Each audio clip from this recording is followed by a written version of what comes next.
It's that time again. Again, the Yu-Gi-Oh manga can show what it's made of. This time it's not about the normal Yu-Gi-Oh manga, at least in 6 of 8 cases, but about Yu-Gi-Oh! Millennium World. So the saga about ancient Egypt in which Artem is looking for his name and also finds it. And I want to mention here again the probably most obvious thing in the room, where I think absolutely everyone will agree with me. The designs of the ancient Egypt Bakura and Pharaoh Atem are just way too sick. But okay, let's go. Anime. The first thing is actually rather short. It's about the tattoo on Marik's back. In the anime, it's just a tattoo. A little bit of ink here, a little bit of ink there. It's actually not that bad. No reason for Marik to cry around here. Manga. In the manga, there is no harmless tattoo. Here it becomes clear why Marik didn't like it and why he lay in bed with bandages afterwards. Here, the characters were carved into Marik's back with a hot knife. And there you should still wonder why he then became so psycho. Anime. Do you remember Odion's tattoo that he did to himself? Well, I think you know what comes now, right? Manga. You surely know the people who shave their own hair to give mental support to a cancer patient. Odion carved the characters on half of his face with a hot knife to give Marik mental support. So either he is the best friend you can ever imagine, or he is a fucking psycho. Anime. To uncover Artem's past, our friends travel to Egypt. Huh? Give me baklava! There they are taken to the stone tablet by Marik, Ishizu and Odion. At least to the entrance. Then to the stone tablet itself they have to go themselves for some reason. And when Yugi then held up the 3 god cards, Artem was taken to ancient Egypt. And the rest are enlightened by Shadi about what's going on right now. You know, Shadi, who was actually killed by the young Bakura and actually only exists as a ghost. And then he just brings them to ancient Egypt. Manga.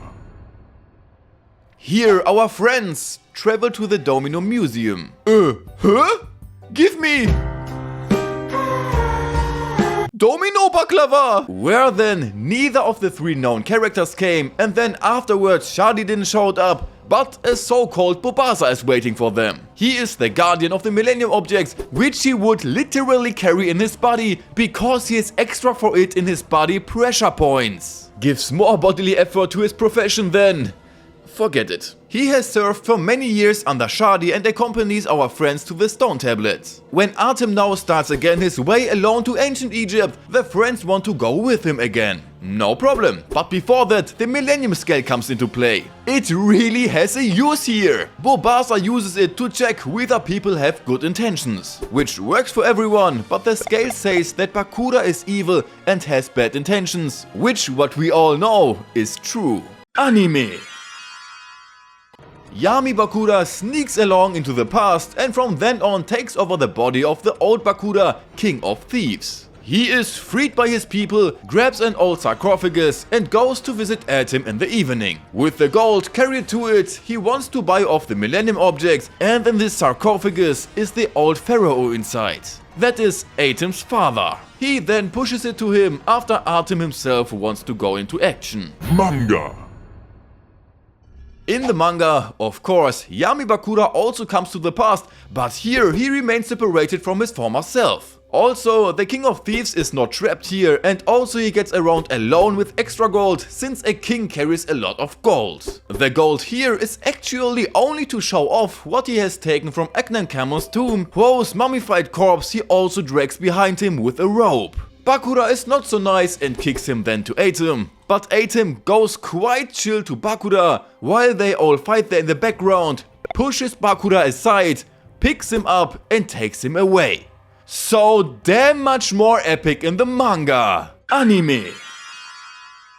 Then said the Lord unto Moses, stretch forth thine hand toward heaven, that there may be such darkness in the land of Egypt, that it may be taken hold of. We also have the 9th of 10 plagues here in this Egypt, as Zork comes on the scene to cause a little trouble in Egypt. Bakura duels with Yugioh at the very end and conjures up a duel disc out of fairy dust for free. Maybe the 10th plague will come next, I don't know, but you can't see it. In any case, poor firstborns.